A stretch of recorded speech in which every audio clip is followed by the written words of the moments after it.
karo ya shule, wanauza viatu ili wapate chakula. Wakirudi jioni hawana chochote, lakini serikali inazidi kudharau wananchi.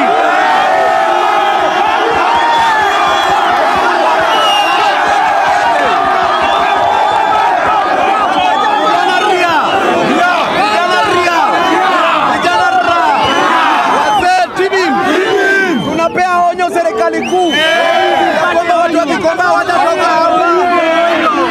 Koti yenyewe imeruhusu watu wa Gikomba kukaa hapa. Koti imewaruhusu kukaa hapa, na mimi nataka nirudi kotini. Nataka mnisikize, nataka nirudi kotini.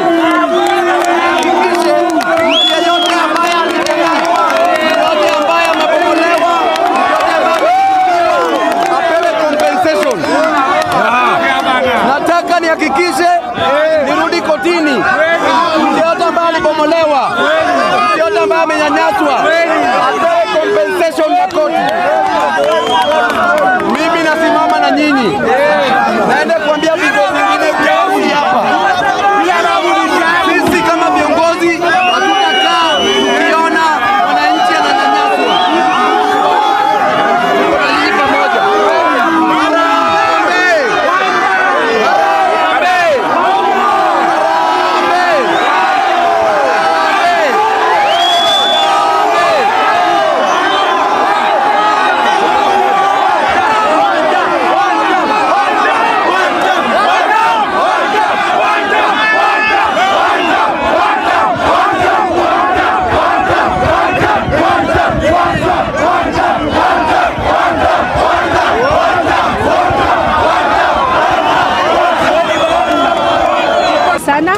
Mimi ninaitwa Isabel Gethenji, hapa kwa soko wananiita Wangeshi, na hapa ni mtaa wa Gikomba Market ambayo imebomolewa usiku wa kuamka leo asubuhi.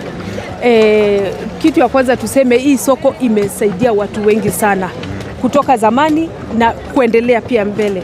Mimi niseme kitu ya kwanza ya kwamba hii soko ndio imenisomesha. Mimi ni wakili, hii ndio imenilea, imenisomesha, na pia mimi mwenyewe nikarudi hapa nikakuja kukua trader, na ambaye nimefanya hapa Gikomba mpaka year 2021 ambayo baba aliniita tuende tukaunde Azimio. Kwa hivyo hii soko ni soko ambayo imebeba kila mtu, watu wa aina zote, tabaka zote, kabila zote, dini zote. Hii soko haina ubaguzi wa aina yote. Kila mtu anaingia hapa apate tu riziki yake na atoke. Leo hii wamekuja wametubomolea, lakini kidogo niwapatie kitu ambayo imekuwa ikitendeka kutoka nyuma. Wakatuambia ya kwamba kuna hii mambo ya River Commission ambayo inafaa watu watoke kwa ile riparian land. Lakini ile kitu inatusumbua akili sana ni ya kwamba riparian land inaonekana ni kama inaanzia hapa Gikomba. Kwa sababu hii mto ni kama inafaa kukua imeanzia Nairobi River, inaanzia na huko Ngong ikiteremka mpaka ikienda huko mpaka inafika huko Ukambani. Kwa hivyo itakuwaje ya kwamba riparian inaanziwa hapa Gikomba? Tungekuwa tumeona imesongeshwa kutoka Ngong, imekuja huko Lavington, imekuja Riverside, imefika Girogon, ndio ikuje tufikie, tungeona kuna usawa. Lakini haiwezi kuwa ati ya kwamba mto inaanzia hapa Gikomba. Hiyo kitu tunasikia uchungu sana. Kitu kingine tuko na shida nayo ni ya kwamba wakati walituambia hii soko tunafaa tusonge, walisema 30 meters. Na unajua mto inahesabiwa kutoka katikati ya mto, mnaambiwa 30 meters kusonga hivi. Ikawa hii kikundi bado ikaenda State House na wakaweza kujitetea mbele ya Mheshimiwa Rais Ruto, na wakasema tunaomba ya kwamba sababu hapa hakuna watu wakaaji na hii soko ni ndogo sana, tumefanya kusongeana, aangalie a review, na akasema hata hiyo 30 meters ni negotiable. Kwa hivyo tulitoka pale tukijua inaweza hata kuja hata 15 meters. Na niwaambie eneo hili la Kachonga ambayo niko tu hapa karibu na sisi, wamesongeshwa hiyo 15 meters. Lakini hapa Gikomba imepigwa 60 meters. Hapo tuna swali kubwa sana, sababu hata kwingine kote watu wamesongeshwa, mwisho wamesongeshwa ni 30 meters. Imekuwaje hapa mpaka mahali tuko mbali sana na mto imekuwa imefika hiyo 60 over 60 meters? Tunaona pale hakuna usawia, tuko na huzuni sana. Pili, tuseme hii soko iko na watu wa aina zote. Inaanzia mambo inaitwa importer, sababu hii soko ya Gikomba inauza mtumba na mtumba inatoka ng'ambo ndio inakuja hapa. Kwa hivyo kunao wale wanabiashara ambao wanaleta hii mzigo kutoka ng'ambo, hawajahusishwa. Ukiangalia zile, ningependa kidogo mfungue hivi njia waweze kuona zile majengo ziko pale, ni za wale watu wananchi wanauza reja pale chini. Lakini mtu ambaye ni importer, ambaye analeta mzigo na container, pale ametengewa sehemu gani ya kuuza? Wengine pia wako pale ni wholesalers ambao nao wanaenda wakiachilia kidogo kidogo. Wale wanahitajingi go down, na hao ambao wamesimama nyuma yangu ni baadhi ya wale watu walikuwa na go down hapa. Na hapa hakuna mtu alikuja kajigawia go down. Kwa sababu unajua Nairobi huwezi chukua tu mahali ukaanza kujijengea na kujigawia. Hii mahali City Council imekuwa ikijua tuko hapa. Hao ndio wametukubalia mahali ya kukua tunafanya hizi go down na mabiashara. Wamekuwa watu wanalipa hapa trading license. Kwa hivyo hawezi amka asubuhi moja wakasema hawajui wanabiashara. Kwa hivyo biashara iko na sehemu mingi. Iko na hao wenye ni retailers, lakini retailer bila supplier, hiyo soko inakaa namna gani? Retailer bila distributor, hiyo soko inakaa namna gani? Vijana wetu pia pale wanafanya kazi ya kufanya nini? Kuendesha, kama ni mikokoteni, wengine wanakula kibega. Mtu ameanzia hapa kukula kibega, anabebea watu mzigo, alikuja akiwa kijana, sasa anaitwa guka akiwa hapa na anajitegemea mwenyewe. Hao watu wote wanatakikana waende mahali gani? Sisi tunaomba ombi letu kwa serikali ni kwamba ndio tunajua ya kwamba kumekuwa na mambo ya river ya watu kuondokea ile riparian. Hiyo hatuna shida nayo hata kidogo, lakini tunaweza taka kusema watu waangalie kwa macho ya huruma kama wazazi pia, kwa sababu ile hapa soko hakuna watu ati wanalala pale karibu na mto. Hakuna mtu amejenga boma yake karibu na mto. Kwa hivyo tangu kumekuwa floods, na si hizi floods, hata miaka zingine kumekuwa na floods. Gikomba kuna mtu ameshaibebwa na mto? Hapa hakuna mtu ashaibebwa na mto, sababu sisi tunafanya biashara tukiondokea. Kwa hivyo tungependa tu kuomba serikali, hapa tuko watu wengi zaidi, idadi ya watu ambao wako hapa ni wengi zaidi, pale hatuwezi toshea. Ile ni Kamkunji Grounds, zile mnajuanga the famous Kamkunji Grounds ambayo tunasherekeanga kukua tulipata nini second liberation, ndio ile iko pale tunaiangalianga kila asubuhi, na huko ndio watu wamehamishiwa wakauzie. Shida yetu ni ya kwamba hawatatoshea watu wote, wengine pia wanahitajika wakuwe pande hii. Na ukiangalia ile distance pia, ningependa hiyo kamera iangazie tafadhali, mfungue kidogo njia.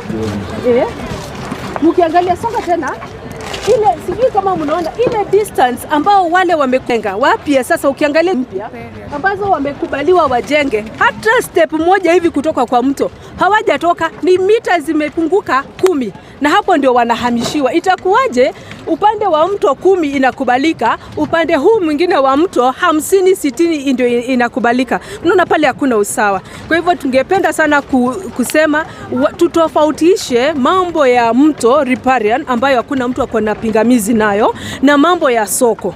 Kama ni mambo ya kusongesha wananchi sababu ya soko, lazima wakuwe wameonyeshwa soko mbadala, mahali wataamkia riziki yao. Hauwezi kuwa umekuja tu umebomolea watu leo, huu mzee atapeleka nini nyumbani? Ingekuwa mzuri kama kungekuwa na nafasi wameonyeshwa soko mbadala ambao wataanzia kesho kabla soko hii nyingine ijengwe, na wahusishe wahusikadau wote. Traders wale wa retail ni only one of the stakeholders. Importers ni very important part of the market. Wholesalers ni watu very important part of the market. Hata vijana wetu beba pia ni very important part of the market. Na kuna wale anatulisha huku wanatupikia. Kwa hivyo kila mtu ako na nafasi yake kwa hii soko. Hii soko ni kubwa kuliko wale wachache ambao wamejengewa pale. Ndio ombi letu kwa serikali. Tafadhali mtusikize, mtuangalie kwa macho ya huruma, na mtukubalie tu tusonge zile mita zilikuwa tumeomba 15, na kutoka hapo mtuachie tuweze kuendelea na biashara zetu. Nashukuru sana. Asante sana. Haya.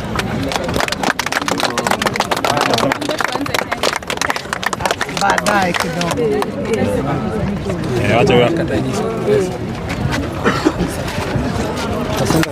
Sorry.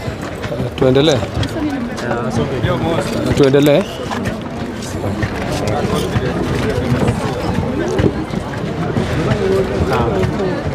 Endelee. Okay, kwa majina naitwa Vincent Omondi. Mimi ni mfanyabiashara hapa Gikomba. lakini mimi nitazungumza machache tofauti na sitaki urudia mwenzangu ile amezungumza. Sisi katika hii miradi ya serikali tumeona wenzetu wale wanajiita viongozi huku chini walikuja wakaigeuza ni biashara kwao. Sababu ya mimi kusema ili walikuja wakaibadilisha ni biashara kwao, kule ng'ambo unaona wanapeleka watu, walisema watu wanaenda pale na shilingi 5,500. Kitu serikali haikuwa imetuambia, ilituambia inatujengea tuende tufanye kazi pia pale, wakimaliza kujenga huku nyumba turudi upande wetu. Lakini sasa wale walikuja wakaingilia kwa hiyo biashara, serikali pia ni kama iliwawachia, sababu wanachukua pesa mpaka wamefungulia account mahali watu wanaweka hiyo pesa. Na pia ningependa niwaonyeshe hii account vile watu wanaweka pesa kwa hizo account. Juzi ilikuwa shilingi 5,000, leo ni shilingi 7,000. Kwa mfano leo ni 7,000 na 8,000 pia iko. Hii iko hapa ni shilingi 7,000. Account ni ya CFC. Ndio watu wanaweka Stanbic. Nisome hiyo namba. Namba ya account ile mtu anaweka pesa ni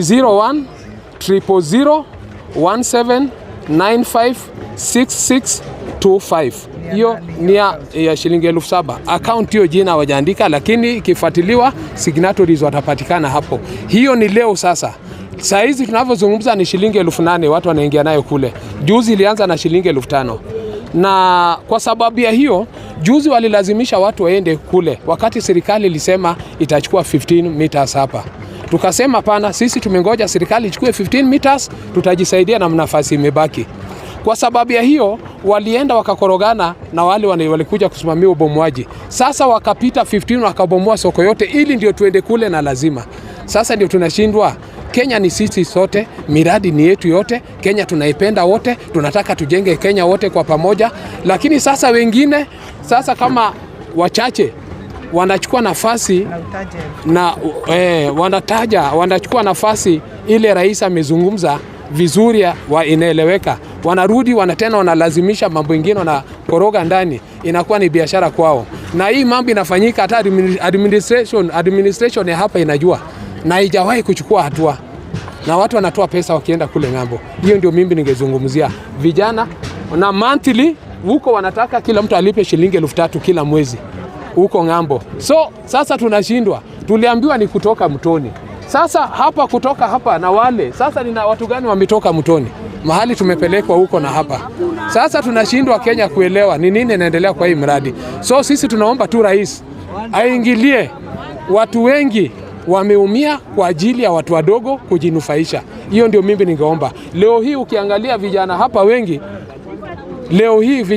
hapa mataji yao ile wanapataga hapa kila siku.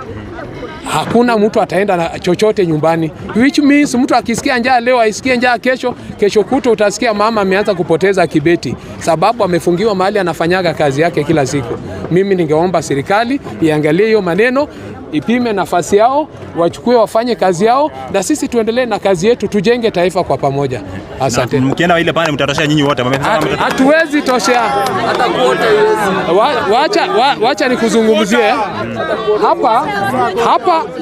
Hapa wale wanafanya biashara ng'ambo hii ni watu zaidi ya watu zaidi ya 5,000. Na zile viwanja pale ni viwanja 2,000. Sasa watu watasaidika vipi? Hatuwezi toshea pale. Na pale kama itabaki kazi ni hivyo, ni kwa ule amefika kwanza anataka kufanya kazi. Na utafika ufanye kazi aje na ule alikuwa jana amelipia hiyo kiwanja. So ninaona ni mgogoro, serikali inatuacha nayo, tutaanza kupigana sisi wenyewe kwenye. Iingilie maneno kabla iende zaidi, isiharibike zaidi. Sawa. Asante. Acha tusanue na mwingine hapa.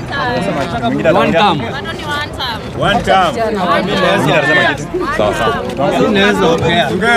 Mnaogopa nini bwana? Habari zenyu wa Kenya. Sisi kama watu wa soko tumekasirika sana na Kasongo. Tuliambiwa watu watatolewa kwa mto, na vile tunaona hapa ni mchezo na biashara ya watu wanafanya. Na sisi tumekasirika sana kwa sababu ukienda ile side soko zimetengenezwa karibu na mto. Huku tumebomolewa, tumeambiwa tunatolewa kwa mto. Sasa tofauti iko wapi? Si ni kucheza na akili ya wananchi. Na sisi tunasema 2027 tumejipanga na hatuogopi. Hawa watu wote wanafanya hii soko, serikali haiwafikiri. Na hii serikali si ya kuomba, hii ni serikali ya kudhulumu wananchi. wananchi, na sisi tutajipanga kama vijana na hatuogopi, na ni one term. Na Kasongo, wacha tukuambie, sisi kama viongozi wa kesho, na tunaanza uongozi sasa. Vijana wote wanafanya kazi hapa, mnataka warudi kwa uwanja waanze kuibia watu muwaue, na hiyo sisi tumekataa. Tunajua hii serikali vile mko, na sisi tumekasirika sana, na hatuombi mtubombolee, mkose kutubomolea, ni one term. Fanyeni vile mnataka, lakini 2027 tuko na nyinyi imara.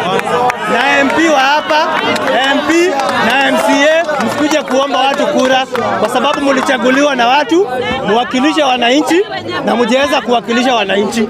Nyinyi mnawakilisha chama. Shughuli zote ni one term. Mimi naitwa Paul Ng'ang'a Maina, nasimama kiti ya MCA mlango kubwa, na tuko DCP. Nauliza wananchi wa soko kusema tu ukweli, bila tuko hapa sisi wote. Hii soko familia ngapi inategemea? Ni familia ngapi inategemea hii soko? Kutoka kwa nyumba mpaka kwa soko. Leo hii ni familia ngapi italala njaa? Leo hii ni familia ngapi itafungua nyumba? Leo ni mwisho wa mwezi, inafaa tulipe nyumba. Saa hii watoto kwa nyumbani wanafaa kukula, wanafaa kurudi shule na pesa ya school fees. Tuwatoa wapi? Sababu hii ndio uchumi wetu. Tunafanya nini? Tunachukuaga. Na alipoingia alisemaje? Atajali wenye mama walio chini, ile watu walio chini ndio alisema. Na saa hii familia iliyo chini ndio anazidi kukanyaga kabisa. Na alipoingia hii mkono yetu hii ndio aliingiza huyo baba ndogo pia iko mkono aliandikwa na nani yakaiko hiyo kiti. Ni wakina nani walimwandika kazi? Ni sisi. Na leo hii sisi wenye kumwandika kazi ndio anatudhulumu kabisa. Kwa nini anatudhulumu? Wewe unauzanga nini? Umekaa hapa for how long? Isoko kama bado hata itajengwa, tulikuwa na kiwanja hapa, ilikuwa msituni. Kusema kweli, hapa ilikuwa shamba za watu wa kilima. Hata mimi nakumbuka kuna mama mmoja Mkikuyu alikuwa analima mboga hapa. Ndio nilipokuja akaniambia msanangu lima mboga. Sasa ilipoanza kujengwa ilikuwa inaitwa kama pasi zamani. Ilikuwa tu pasi peke yake, haiko na viatu. Sasa ndio maendeleo jabila nchi nazidi, watu nazidi kwa nini? Kuendelea. Ndio tukaanza kupata viwanja zetu hapa. Unaona? Sasa anajificha alikuwa mwokofu. Wokofu yake iko wapi? Mimi ni mwananchi wa Kenya mzalendo mwenye uchungu ndani ya roho yake. Huyu jamaa ametukosea sana. Kitu ya kwanza, sisi tumeamuka huku, tunakuja job, tunapata iko chini. Viatu zetu huku zimebomolewa, zimepotea, zimeibiwa usiku. Hakuna kitu tumepata. Tukifika hapa hatukuwa tumeambiwa kama anabomoa kila pahali. Alisema ni kwa mto huko chini. Tukifika tumepata yote iko chini. Viatu zetu zote, mabilu zote zimeibiwa. Sasa atuambie sisi tutaenda wapi? Tuko wengi. Kwanza mimi kitu ya kwanza mimi amenimaliza huyu. Juu mimi nimekufiwa last year. Mimi ni mjane. Kasongo sasa ama anioe. Mimi najua ataniona. Mimi sina maisha ingine. Mimi amenimaliza kabisa. Hivyo. Sasa hapo mahali nasikia watu mnaenda ile pande nyingine. Ile ni watu wanajichocha. Huko si kwetu. Kule hatuendi. Kule ni watu wameweka viwanja, na hizo viwanja si za kukondisha. Si hapo, si kwa viwanja, hapo si pa kuuzia viatu. Ile ni ndogo pia, ni ndogo. Na nimesikia ati mnalipa bado. Kule si ati tunalipa, tumenyang'anywa. Watu wamewekelea 8,000 na si ati tutauzia hapo, si ati watauzia hapo. Sisi tunatoshea hapa. Huko hatufanyi nini? Hatutoshei. Nyinyi mnataka kwenda ama mtaki? Nyinyi mnaleleanga watoto wenu hapa ama mnaleleanga pale?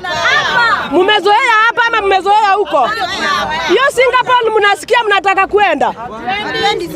Alafu sasa mimi naitwa Nzaso Mutwike ama Cynthia yule mrembo. Ama ni aje? Sawa, asante sana. Thank you. Haya, hakuna kama mimi mtu wa kuosha anategemea hapa, wachaji anategemea hapa, beba anategemea hapa, mimi mwenyewe anategemea hapa, watu wa sawa wanategemea hapa, kukiria nini huko bado wanategemea hapa. Kwa nini wanatufanyia hivi? Hiyo ni mbaya, hiyo hajafanya poa, hiyo si fair. Angepiga mita 20 ikakuwa sawa, tungesongeana. Kama ni lazima ama soko kama imeuzwa tuambie, tugawane hii Kenya, mtu aweke pesa kwa mfuko. Hivyo tu. Sasa mzee kama huyu amezeekea hii hapa, wamemwacha wapi? Kijana ametumwa wapi? Ni youth gapi wamepewa pesa hii anapeana? Hawatalipa na nini? Mimi mwenyewe niko na Hasra Fund, nitamlipa na nini? Sina. Sisi ni one time.